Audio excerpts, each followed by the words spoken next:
welcome back to Breakfast Central. Now, from celebrity chaos on the tarmac to billion-naira infrastructure upgrades, the aviation sector has made the headlines recently for all the right and wrong reasons. The recent incidents involving Fuji legend K1 The Ultimate at the Abuja Airport and Comfort Emmanson at the Lagos International Airport or Lagos Airport sparked lots of national debate on passenger conduct, aviation safety and enforcement.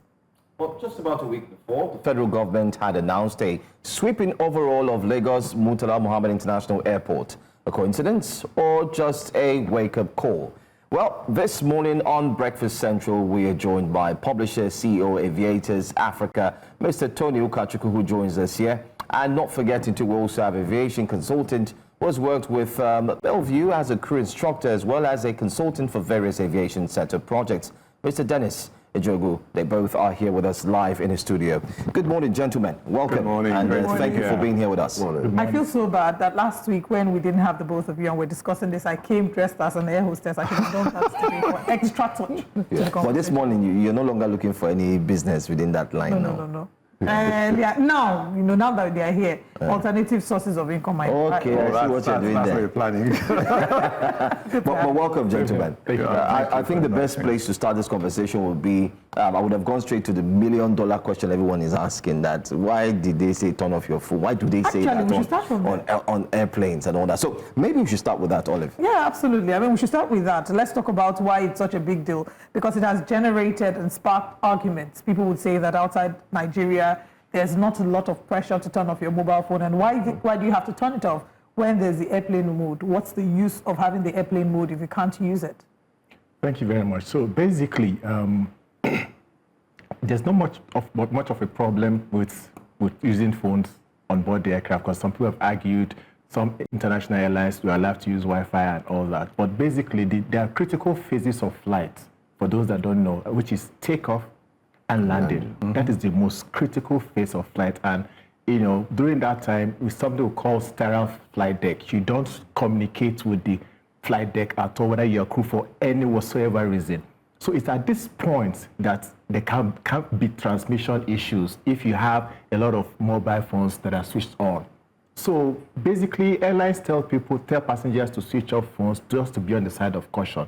Not that 1, 2, 3, or 4 phones on at the same time will cause any problem. But when you have multiple phones, then they'll jam with the transmission issues. Then that's where we have a problem for takeoff and landing. But above 30,000 feet, you're okay to use your phone, because at that point, nothing interferes with transmission at all. If I can actually add here, if you look at the passengers in Nigeria, a lot of them are not tech savvy. So ideally, they can go to their setting and then they'll put on the airplane mode. Now, if you look at what happened in terms of this Akwa Ibom lady, she couldn't sort out where the general and the menu on her phone was. So the best thing for most airline operators is switch off your phone. You understand? As against if you have 90 passengers and 3 cabin crew, and they're trying to help 20 passengers switch off their phone just before takeoff. That becomes a bit messy. So the best thing is switch off the phones. But mind you, when you look at the issue of the masts, most masts, they're effective, let's say, to 15, 20 meters. So within that period of takeoff, just like he was saying, takeoff and landing, the mast, you still have network going on, and that could affect the communication in the cockpit. Yeah. But beyond that point where you have the mast, 30,000 feet, thereabouts, is not as effective. So that's why a lot of airlines now say, put on your phone. You understand, at 30,000 feet, so that's how it works. And just to follow up to, that what you have said, you talked about the cabin crew or the air hostesses not being able to attend to everybody in terms of helping them. Cabin crew, not air hostesses. Yeah, cabin crew, thank you for that. Yeah. You've also worked as a cabin crew official before now. Talk to us about what the proper protocol is when somebody hasn't turned off their phone, or we don't know, I mean, we've heard Comfort's side of the story, we haven't heard the lady's side of the story. Yes. But from the eyewitness report and from Comfort's story, there was an issue with not turning off phones. Yeah. How best should the member of the cabin crew handle this? Okay, you can be professional and assertive in a very nice way, and you could be very courteous in doing your job. And funny enough, in my flying days, I never had that encounter where people were struggling. We never had a physical issue, just like what happened in this case here. So the first thing you do is make them realize there's a law. And be cautious. Don't go with that, that wrath in your eyes to threaten people. That's the last thing you do. They paid money for this thing. Oh. Tickets are not cheap. So when you have people revolting, they have a right to do so. And most importantly, you need to be courteous and respect them. In this scenario, there was no respect. From the cabin crew, I'm sorry, there was no respect. And then you have your job profile. You're not meant to harass people. You're not a security agent. I mean, it's service industry. It's a service industry, exactly. Yeah. So what we see here is, for the cabin crew, what you need to do is to be courteous, respect them, make them realize it's for their safety. Oftentimes when you echo it, other passengers will take it up and say, safety. They won't play with safety. But if you make it a personal thing between you and the passenger, that becomes a problem. You've done all that and the passenger still children refuses. of nowadays. You inform the cockpit. You now escalate the thing to the cockpit, to the captain, and say, sorry, there's somebody on board, blah, blah, blah. You have no right to start exchanging words with the person. Respect your uniform, which is very important. I mean, Mr. Tony, you know, so you're very correct. Just the question is, as there are standard operating procedures, exactly. The aviation industry is highly regulated. Everything we do is by the books. There's nothing you want to do like, I think I should do. You don't think when it's aviation, everything is, because safety is of no, you don't joke with zero consequence. I mean, you don't play with safety at all. Zero tolerance, I mean. So there are levels of disruptive passengers. So Emmanson at that point in the cabin was at the level 1 disruption, which is verbal, because we heard from accounts that after the encounter with the cabin crew, she started cursing throughout the flight. Yeah.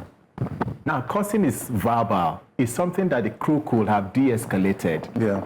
Okay, but upon landing, it quickly escalated to level 2, which is physical disruption.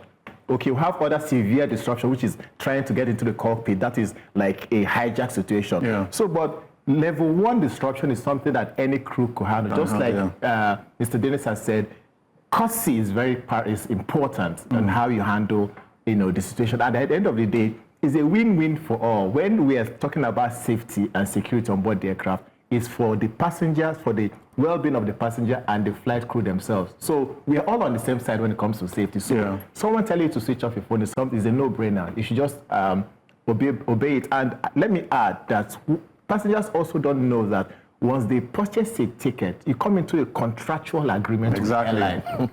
There's a policy. Back in the day where you used to have paper ticket, at the last page you see the terms and conditions. But now that everything has gone digital, when you're booking your flight, you see a place, you have to agree with the policy of the airline. Nobody has time to read. Tick it, nobody reads it. Yeah. Okay? So you don't come into aircraft and start behaving anyhow. Okay. If they say switch off your phone, switch off your phone. It's as simple as that. And to speak on behalf of the passengers, I realize that quite a number of times people don't know these things. The passengers, they're not aware of it because they have not, maybe it's their first time flying and second time and stuff like that. So I would advise the aviation industry, please, right from boarding, put these things there as signs. Tell people what are the things you need to do. Because if you don't do so, they might feel it's a personal thing between the cabin crew and themselves. Do you understand? So there has to be public enlightenment concerning this issue to make the work easier and to make your flight more enjoyable. So that should start from the ticketing point, like he mentioned. That could start, you have the signs everywhere at the airport say, please, when you board, switch off your phones. Do you understand? So just to... Yeah, but let me also give them a benefit of doubt. Going to the Quam 1 case now. When you are boarding, during this, at the screen point, there's usually a banner that shows dangerous goods, items that you cannot carry, your fire and flammable solids, liquid and battery. All that. Yeah. So they try to put this signpost. It's just that we don't take time to read. You should understand that there are conditions for carriage. If you understand the conditions for carriage, then you be mindful of how you behave and conduct yourself. It's just that we don't take time to look at these fine prints, these tiny prints. Concerning the Kwamon issue, the question I ask myself is, how did he get to the tarmac? The tarmac is a sterile That's what we're going to next. The processes and the layers of security. That's why you have fueling, you have boarding, you have aircraft movements. If anyone goes there, any crazy person goes there can set the aircraft on fire because they're boarding. So the huddles, the security people, the staff at these various huddles, the question is, did they do their job well? They did their job, but personal influence, the celebrity factor, that means they didn't do their job. He shouldn't have Yeah, they didn't do their job properly. I think he said, I mean, correct me if I'm wrong, right? He That said something flask of should getting... not have gone past the... Is it the flask? It boat. was an empty flask. I think we should ask the filled- question. What the flask, was it supposed to go past? Empty flask can go past. Okay, because But liquid or any empty content flask can't. does not have any issue. Okay, it's not going to pose any harm. It's not inflammable. It's not all that. It's the content of the flask that we're worried about. And if you are carrying a liquid content above 50 ml, you're not allowed for passage through the screening point. That's why some of us, or some passengers, when they carry perfumes and above 50 ml, they say you have to drop. You keep wondering, it's just perfume now. You know, above 50 ml, and these things are on the dangerous But if item. he bought the water, you know that waiting area just before you board So it was the at the aircraft, lounge being or cleared. something. In the lounge, he buys a bottle of water, he can't finish it, pours it into his flask, and takes it into the plane. That's a possibility. So yes, that's a possibility. Now, I need to make it clear. So when you, as he claimed that he bought water at the lounge, in the cabin, you are not allowed to bring any consumable on your personal on your self. personal self, yeah. If you want to eat or drink at the lounge or buy duty free, you are free. But that's why the airline provides refreshment for you. The point is, the airline wants to be sure of what you consumed Content, exactly. on board the aircraft. It's their responsibility, because a passenger can claim that I have consumed X and X on board the aircraft, now I'm sick and I'm suing for this. So to be on the side of caution, no passenger is, all he will have done is carry the empty flask, get on board the aircraft and ask the crew, please, can you give me water? The crew will gladly give him water, and he pours it into his flask and he drinks on board, because the crew is sure that it's our water that we gave to you. So now pouring the content on the crew on board the aircraft shows that, you know, you're carrying a suspicious item. And then when he poured it, it didn't smell like water. We don't have the facts on that. I don't think we have the facts. But Yes, layers go of ahead. security. Yes. How was he able to get there? That's the question. How many security points are in an airport? I mean, can you break it down for us? What makes it so hard for someone to get on the tarmac? What makes it so hard? You have the first ticket in. You buy your ticket at the point, and then you check in your luggage. So you have the security personnel making sure that you have the right luggage being checked and whatever is inside there. And then you have the gates, but we don't have gates in a lot of airports. You have to now go, well, you go country. When you say gates, you have like, yeah, we don't have gates. But when you have the issue of transiting from the tarmac into the aircraft, right? Now, before you get to that point, I think there's an issue we have to mention here. That is the issue of profiling. For you to be a good cabin crew, for you to be a good airport personnel, you need to learn how to profile people. If you notice someone is staggering, someone's speech is not okay, it's not coherent, you have a right to call the person out and say, sir, can I see you for a minute? As a cabin crew, I've had to deboard some people at times. I've had cases where people were lined up to get into the aircraft, and I said, no, that guy can't come on board. I said, why? Because he's drunk. Oh, he lost his mother and his, I said, no, he can't come on board. Because at 30,000 feet, I don't know what your mind will be, how it's going to play out. So the job, you need to learn how to profile. You need to learn how to use what the law says to convince people. But you don't get intimidated, like he said, celebrities. The celebrity thing, come on. If anything happens at 30,000 feet, your job is at stake. People will die, All right. We'll come back to the de-escalation process, but I want to talk about what happened on the tarmac in the Kwamon situation, where after a while we saw the plane moving. Now this then led to Captain Ronti and First Officer Idoba being suspended, even though the suspension has, I think, it's been reduced. After a month, they said just a month. Just a month, and then it to be lifted. Okay. At what point, was it okay for them to move? Do we believe that they had gotten the aircraft clearance? Yes, the aircraft. Because I want to believe that From they the don't control move without tower. getting a clearance from the control tower. Now, I think when I look at that Kwamon issue, it's very, it's not complex, it's straightforward. What happened that day, Kwamon would have sued the airline. Yes, because if anything had happened to him, if that aircraft had hit him and he fell headlong on the tarmac, probably would have died. And you're looking at a big case there. You have no right. The tarmac is a point where movement should be cautious. What we saw there was simply a reaction, not based on calculations and what is expected of you to do. if you have someone who is standing in front of the aircraft, you are not to move the aircraft. The first thing you should do, like back to what we're talking about, the job profile, is to call the security personnel and say, somebody is standing here, not you firing that aircraft. Do you think that she could, because part of the argument, those who are in support of her, and I don't know if you share the same sentiment. So at this point, I think we need to get a little bit technical in trying to look at the issue. But I'll also state that cabin crew and pilots are well trained. They go through rigorous training. And I'm also emphasize that they work in a very harsh environment. Yes. It's very difficult to work in our environment. Yeah. So must give them that benefit of that. They are well trained. They are not people you just got from the street and just wear uniform to be cabin crew or pilots. Okay. So in Captain Ronti's case, she is somebody I know professionally. I worked with her. She conducts herself in a very good manner. And looking at what happened, if you are a pilot, the procedure is really that there's a guy called the marshaller that walks just further where the pilot could visually see him and they could say move or park and the aircraft. So basically the pilots work with instructions. They don't just do things by themselves. Even before the doors get shut, the cabin crew have to let the pilot know we are secured, the doors are secured, and we are good in the cabin. Yeah. Okay, so that's cabin check. Before the pilot can even begin to now say, okay, do their checks in the cockpit, and then communicate with the air traffic controller to say, okay, we are good, and are we good to go? So I don't think a pilot, a commander, will just move the aircraft as if he's moving a bus. But can she visually see? Yes, so that's where I'm going to. So if you're in the cockpit, depending on the aircraft you're flying, but most aircraft, you can't visually see somebody at the nose of the aircraft. Usually it's either you communicate with the marshaller that walks farther down, or most ground staff will come to the side of the aircraft and hit on the fuselage to give you a thumbs up or to communicate with you. So you can only see farther down or by the side.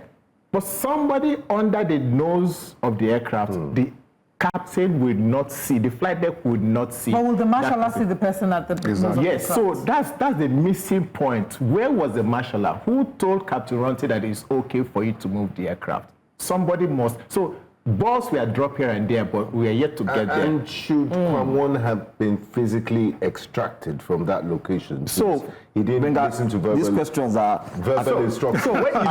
So when the doors are shut, that means all procedures, all takeoff procedures are completed for the aircraft to move. Now, immediately the doors are shut, the aviation security personnel are supposed to whisk Kwam-1 immediately from that aircraft. Because that is a secure, the tarmac is a secured parameter. Right. It's either you're in the aircraft or you're at the terminal building. Yeah. You have no business hanging around the tarmac. So once Kwam-1 couldn't make the flight, he should have been escorted back to the terminal building. If he tries to resist, he should be handcuffed or restrained rather.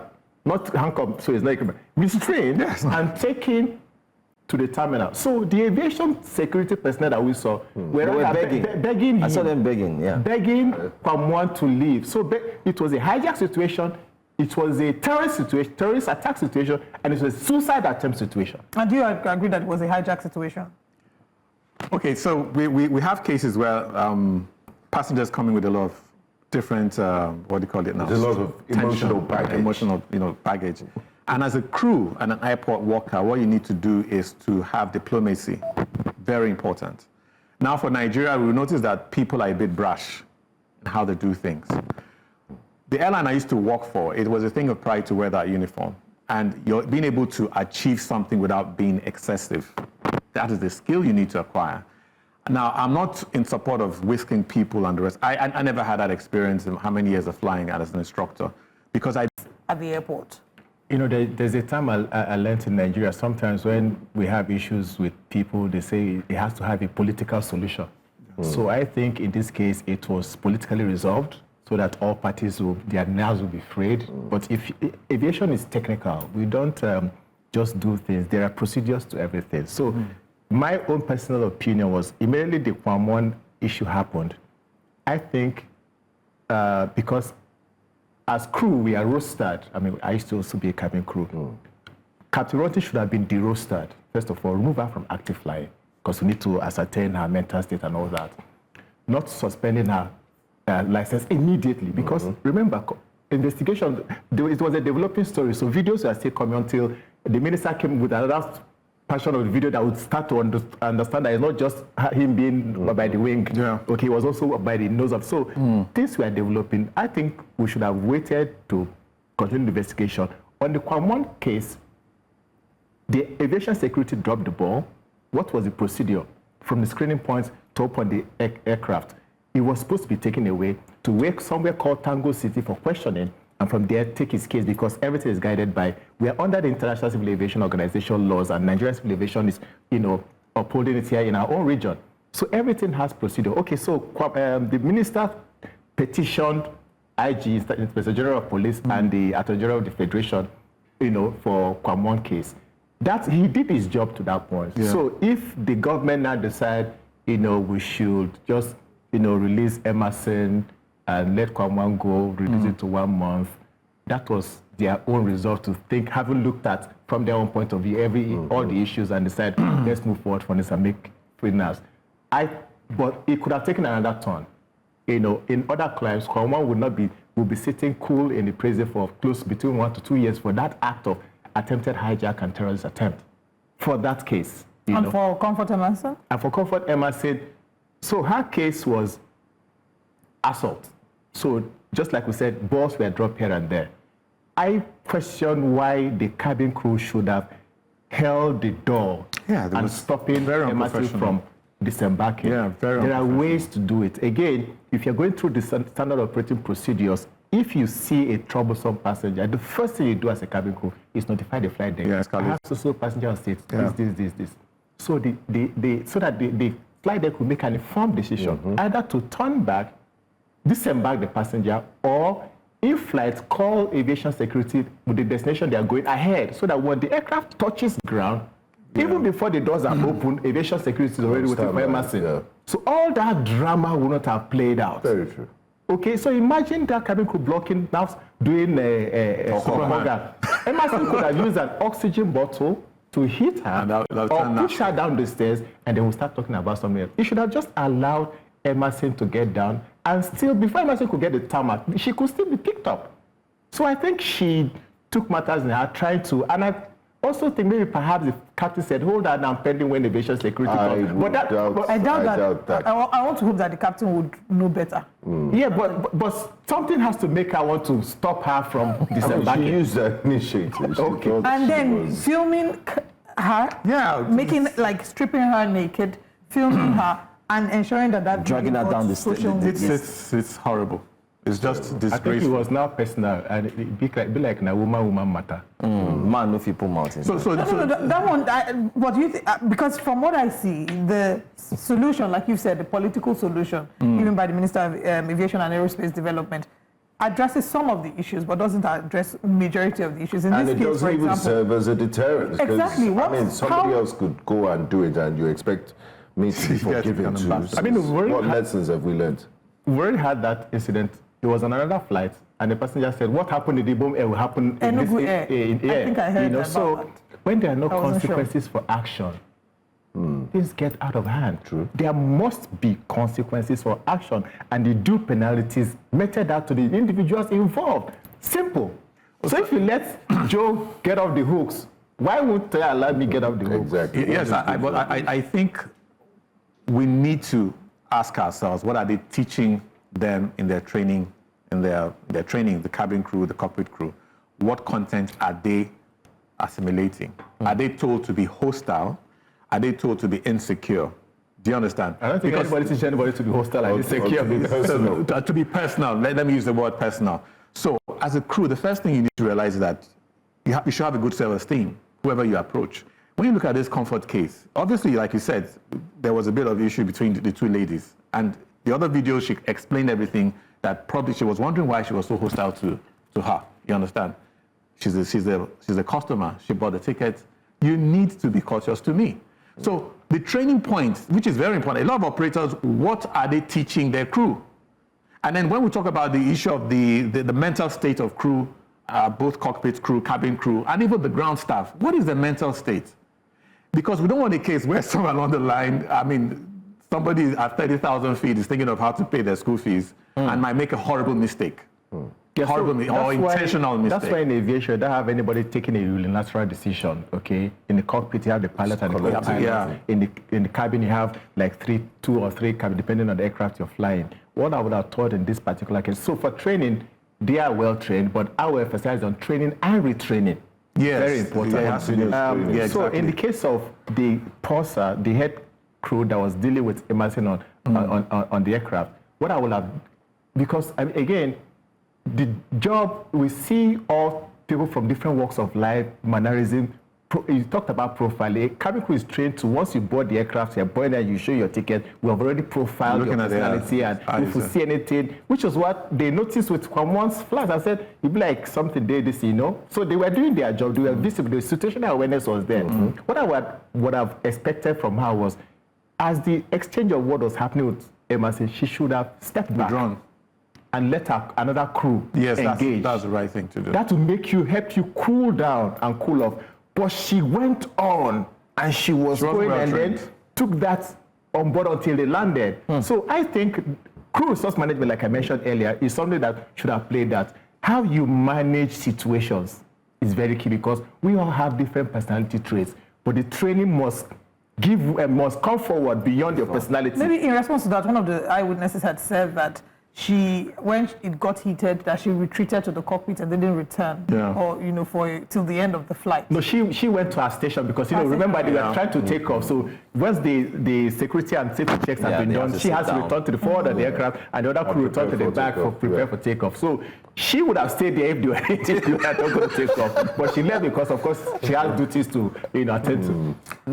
This conversation, unfortunately, will have to come to an end. I mean, time is fast. We need a part two away from the drama. Yeah, and looking at the industry proper. Yeah, and then we can now, for maybe the part two, we'll have to focus on the aviation sector, like you've rightly said. And to everyone who's a part of the aviation industry, this is not a way to paint the aviation sector bad. We appreciate the work that our cabin crew, the work they do to keep us safe in the air. It's just to highlight the flaws, the inadequacies, and the gaps that have been missing to ensure that we don't see a repeat incident in the nearest future. We don't want a Quam 3 or Quam 4 like they say here. But thank you so much, gentlemen, for joining us. Thank you, Toni.